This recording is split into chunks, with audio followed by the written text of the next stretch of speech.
If you met me on the street and asked me what my job was, I would tell you that I work from home, consulting for an industrial laundry company. That is, after all, the cover story I have been provided with. The reality? My job is even simpler. Every Friday night, I dress up nice, report to a certain theater downtown, have a seat, and watch a performance. That's it. All it takes is a couple hours out of my week, and I end up making 6 figures a year with every benefit you could possibly ask for. I know. It sounds too good to be true. Pretty much anybody on the planet would kill to have a job like mine. At least, perhaps until they find out just what kind of performances I'm made to attend. Before I start, though, I need you to keep in mind that I'm a good person. I donate thousands to the Rainforest Fund out of every paycheck, and me and my kids volunteer at the food bank weekly. I'm a devout believer, and I'm going to heaven when I die. After all, I, myself, have never hurt anybody, never raised a hand to injure any living soul. How could you possibly call me a sinner when all I ever do is watch? It started about 3 years ago when their job offer found me when I was at my most desperate. All I was told was every Friday night I would attend a performance at my city's fanciest theater. That was it. I was baffled at first. What the hell do I know about theater? Or ballet or orchestras? Had they gotten me mixed up with some big shot critic? During our talk on the phone, however, they politely reassured me that no critical ability would be required. All we ask, they said, is for you to be there to bear witness. Everything about it screamed scam, but I figured, what the hell? Worst case scenario, I listen to a pitch for some MLM or timeshare, politely decline, and then walk out with some pocket money. I was baffled when I pulled up to the theater. Dozens, maybe even hundreds of people were streaming in, all in nice suits and gorgeous gowns. I'd thrown on the fanciest clothes I could afford, yet I still felt severely underdressed. The theater was totally rented out by my employer, and only my fellow co-workers were allowed in. How much could it have cost to hire such a massive crowd just to attend this one performance? Who could possibly bankroll something like this? I tried to empty my mind and simply merge into that human tidal wave flowing through the doors. Every staff member was dressed in a refined all-black suit with black tie and undershirt, to the point they seemed to darken the air around them. Each wore a white comedy mask, the neoprene stretched into a grin of perpetual laughter, which struck me as almost mocking.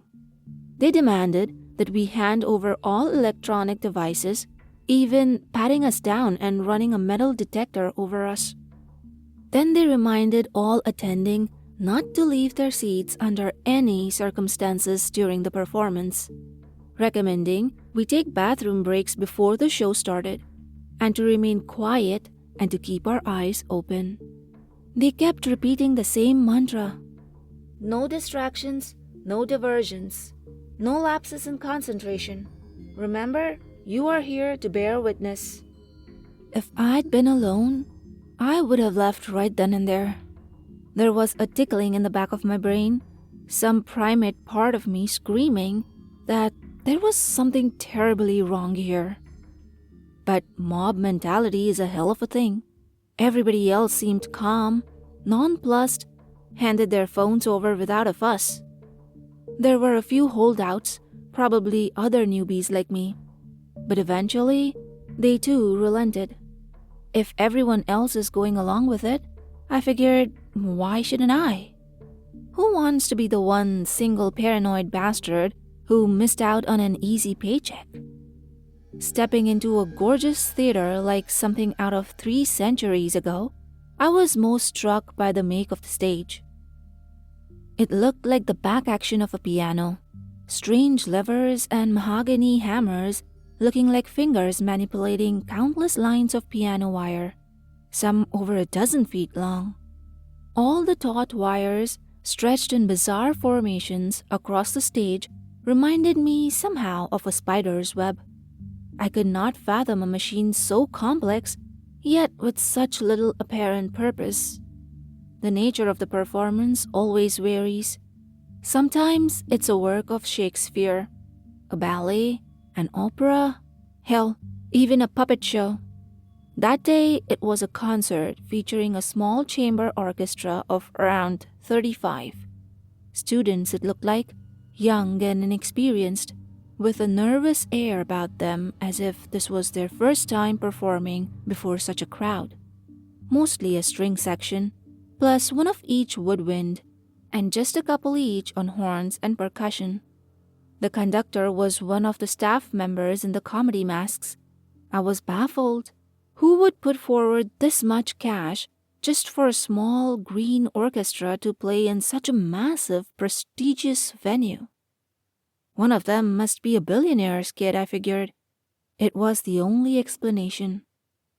This, I've since realized, is always the best part. The beginning of the performance, when you can, if you try, lose yourself in the display and pretend everything is okay, that it's all normal. It was best on those lucky days when the performers on stage were completely unaware of just what sort of danger they were in. That just makes it easier for everybody. On that first day, I was as oblivious as they were and simply enjoyed the music. Maybe some snob of the orchestral arts would hear their amateurish mistakes, but to my untrained ear, they sounded just fine. Pleasant even. But one question began to worm its way into my head. A small nagging at first, which crescendoed into a hammering on the inside of my skull. How much time had passed? At a certain point, I suspected the intermission was long overdue. But there were no windows, and I had to part with my electronic wristwatch at the door. So really, getting any sense of time was impossible. I dismissed it as my lousy attention span at first, but eventually others began taking notice. No one dared speak, but among the fellow newbies, I noticed furrowed brows and sideways glances, confused and concerned. The performers seemed to be getting restless as well, whispering and gesturing to each other and the conductor, who never ceased those robotic, sweeping motions of his gloved hands. It must have been 2 hours by then, if I had to guess, and they were starting to look exhausted, dehydrated. Some even looked as if they were about to quit playing. Continue performing. In a moment, all of the piano wire loudly reverberated and stretched taut with the movements of those mechanical contraptions on stage, as the whole thing bristled and tensed as though it were a living thing. And that voice, cracking like thunder, seemed to emerge from the stage itself with a mechanical roar like the grinding of metal on metal. That seemed to frighten them into submission for a while. It wasn't until a half-hour later that my life changed irreparably. They'd been playing a quiet sonata, so everybody could hear the sudden fr-ting, accompanied by a pained yelp. My eyes kept to one of the violinists. One of her strings had broken and happened to snap her right in the eye. I could see the streak of scarlet bifurcate her pupil before the emerging blood replaced the entire eye with a thick redness. She stood, clutching a hand over her eye and blindly grasping with the other, gesturing for medical help. And as she did so, that strange lattice of levers and hammers and pulleys all roared and clacked to life, like a bear trap being sprung. The machine's efficacy was just as sudden, just as brutal.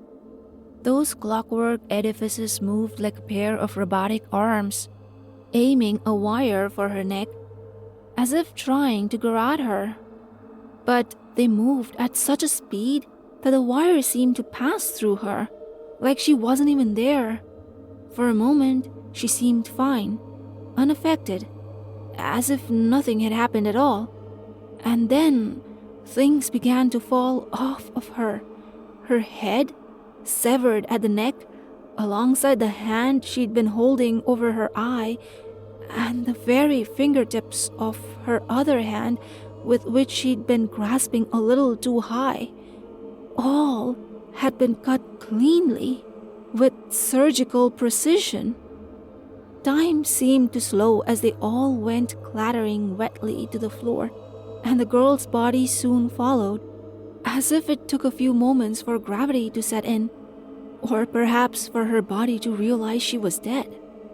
It happened so fast, it was hard to be properly horrified. It was more like awe, maybe. Everybody stared at the chunks of meat that had once been a promising young woman with hopes and dreams. That spiderweb of wires was still rumbling and shaking all around them, and the mechanical voice roared once more. Continue performing. They were given no further warnings. A few of them jumped from their seats out of sheer instinct, not even thinking. None of them made it more than a step before the wires divided them in twain. The rest just kept playing exactly as they had been, as if their brain froze up at what they had just witnessed and simply ran on autopilot, until their faculties slowly returned to them and they realized that this instinct had saved their lives. Where once beauty filled the room, now the orchestra had been reduced to a discordant sound, like a long shuddering whine, like a mocking parody of music. They gripped their instruments with trembling, sweaty hands, playing just well enough to avoid stoking the ire of those quivering wires stretched taut all around them. They realized gradually that they were allowed to speak. Immediately, they began wailing hard enough almost to mercifully drown out that dismal cacophony that was once music. Some begging and pleading with the staff, others screaming out threats, be they legal or physical. Nothing they said could shake the masked men and women in the slightest. They stood at order like statues, unflinching. Realizing this, they turned their attention to us. A wall of red, weepy eyes scanning the crowd for any hint of mercy, begging us to band together against the staff, calling us all sick bastards for just sitting there and watching them die. A blonde woman on the violin had the most genius and cruel strategy of all. She merely began telling us about herself. Everything she could think of, poured out in between sniffles and tears. My name is Vera Hayes. That's my husband over there. She gestured to a dark-haired man on drums. He'd been the quietest of them all, seeming to be saving his strength. We have a little girl. She's 8 years old, and she loves her mama and papa. Her name is Lucy. She loves horses, and I was saving us to maybe give her riding lessons one day. I desperately wanted to cover my ears, but knew it would be against the rules.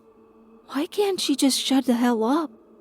I thought bitterly, grinding my teeth.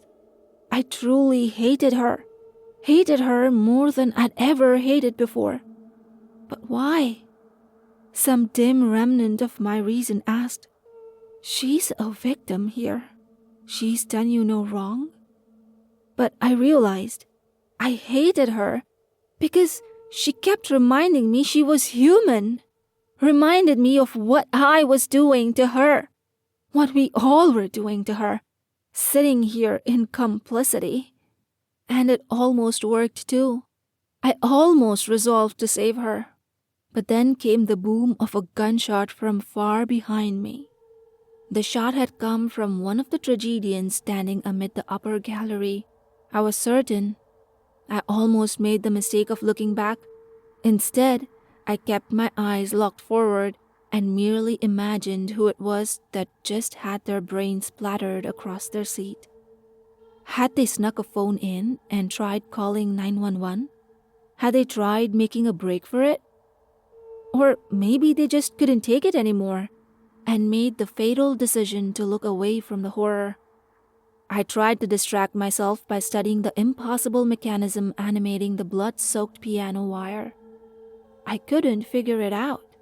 It was an impossible machine, existing in defiance all basic laws of geometry and seemed to have no means of controlling it. Instead, operating automatically with some malign intelligence. Perhaps it was an extension of whatever creature composed the stage itself. It was a living thing, of that much I was certain. It breathed beneath the performers, and their blood soaked into its floorboards in moments, as if consumed. After some hours, the orchestra had gone quiet, having screamed themselves hoarse. I couldn't imagine being in their shoes. Even just watching them perform was a test of endurance. Many of them were oozing blood all over their instruments, from scarlet cuts where the skin had split. The woman on the French horn was struggling hardest of all, her lungs and hands burning with exhaustion. "I can't," she cried out in a hoarse little wheeze, horn slamming to the floor as her body gave out. "I am so sorry. I can't do any." A wire passed through flesh in an instant, and suddenly she had no mouth to speak, no eyes to see, no mind to think with. All of it lay splattered upon the stage, which sated itself upon that spilled vitae. Another gunshot. I quivered in my seat, sweat beading on my forehead from the terror. Somebody in the audience had looked away, and I realized I had just been about to do the same, had the sudden sound not knocked me out of my stupor. Most of the performers went in similar ways, over the next few hours, either making mistakes or their bodies giving out. As monstrous as it may sound, I was quietly praying for them to get it over with. They were dead the moment they walked on stage. Why drag it out for all these hours just for the inevitable to happen anyway? I recognize now that it's almost impossible to make that choice, to simply give in and accept death in defiance of all our natural instincts. But the auditorium now reeked from audience members voiding their bowels, and the damn woman next to me just wouldn't stop crying, wouldn't stop at all. Vera and her husband lasted the longest of all, perhaps because they had each other. Over a dozen hours had passed, maybe even 2, and they were still playing a little duet in perfect sync, despite everything. By now, they were simply talking to each other as if nothing was wrong, as if we weren't even watching. "Baby, when we get out of here, I'm going to take you to Martha's vineyard. I know I've been saying that for so long, but God, I wasted so much money on that stupid motorcycle," he said. "Lucy's going to love it." Vera chuckled. I don't know. It might be boring for a little girl. Isn't it all a bunch of old people up there? He laughed, weakly. "Oh, maybe in town, but you know her. Once you get her in the water, you can't get her back out. She's a natural-born swimmer, I swear. Think we'll see her in the Olympics someday?" It was surreal to watch, like I was speaking in on a private conversation a couple was having in their own home. But I could tell both of them were trying to maintain some illusion of normalcy, anything to keep themselves psychologically intact as the hours pass. Even as they tried to smile and laugh, there was a quiver in their tone, a desperation, a fear of what might happen if there was a single break in the conversation. A lot of what they said was too personal to relay here. They went into old regrets, past mistakes, resolved every argument they ever had in all their years together. It was like they wanted to make sure they said everything they had to say before the end came. I think I owe them at least their privacy. But the husband was slowly deteriorating. He'd moved too quick, caught the symbol with his hand, leaving a wide gash along his palm that was gushing blood at a terrifying rate. Now he was getting woozier and woozier, swaying dizzily, his eyes unfocusing, his speech becoming slurred and his playing sloppy. Vera desperately tried to keep him focused. Talk to me, baby. Think of the beach. Lucy's going to love the seashells. She'll pick her favorite and put it on that little stand in her room with all her little trophies. She rambled on, but by the end, all he could manage was half-hearted grunts of affirmation. He was leaning in his seat, and then his drumstick went flying right out of his hand, sending a cloud of pink mist through the air along its path. And yet, he kept going through the motions of playing as if he didn't even notice. Then a sudden clarity formed in his eyes, and he stared at his empty hand in disbelief. And then the piano wire was tensing and strumming all around him. And then, in an instant, he was up from his seat and racing towards us. He knew it was over. He just wanted to strike out at the world if he could. One last act of defiance. He even locked eyes with me, and I'll never forget the look on his face. "Why are you watching this? You sick bastards! You sick, twisted!" He threw his remaining drumstick, and the trajectory would have delivered it right to me. But the piano wires lacerated it in mid-air, slicing into it from 100 different directions until it disappeared into a cloud of sawdust. And then, they did the same to him. Vera didn't scream or sob. She just tensed and let out the tiniest little gasp, like when you're at the doctor's and know the shot is inevitable, but it still stings anyway. And then, she was all alone. She looked at us like she wanted to speak, wanted to say something, to express what was happening inside her. But what was there left to say? She'd spent almost a full day screaming herself hoarse with every combination of words she could think of. None of it helped. None of it meant anything. Instead, she expressed herself through music. She began to play the most mournful, sobering solo I had ever heard. One I knew she making up as she went along. One with which she communicated those parts of herself that words could not encompass. She stared at us down, eyes red and bloodshot, making eye contact individually as if to remind us that we were not a shapeless mass, that we were all individually responsible. I only barely remember the sound of it now, as if I'd heard it in a dream, and yet even now, the memory tears at my heart. She performed for what felt like an eternity, and then, in the end, she slowly, calmly set down her violin, stood up, and took a bow. And then, she was unmade. Everyone stood up around me all of a sudden, and I was immediately caught up in it too, performing a standing ovation that dragged on and on. We screamed, shouted, cried, threw things, smashed our fists against seats, tore at our hair, laughed and danced with each other. It was the ultimate catharsis after all that silence, after a full day of holding it all in. Never before had I felt so connected to a crowd of people on some deep spiritual level. We marched out of the theater, stumbling like a procession of ghouls with blank faces and tired eyes. The staff were as polite as ever, thanking us for attending the performance and hoping that we enjoyed the show. Some were dragging the bodies of shot audience members out of the theater. As I finally emerged into the outside world, I was stunned to find it was still the same night I had entered. At least 20 hours had passed inside that theater. I was sure of it. But for the outside world, only 2 hours had passed. Exactly the duration listed on their job offer. I'd never been explicitly told not to reveal what I'd seen there. And now I knew why. Nobody believed me. Or worse, maybe they were covering it up. I swear to God, the police dispatcher laughed at me over the phone.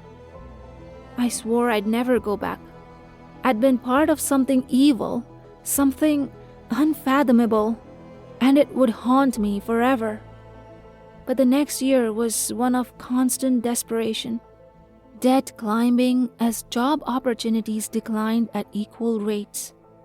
I held out for about a year, but eventually I gave in.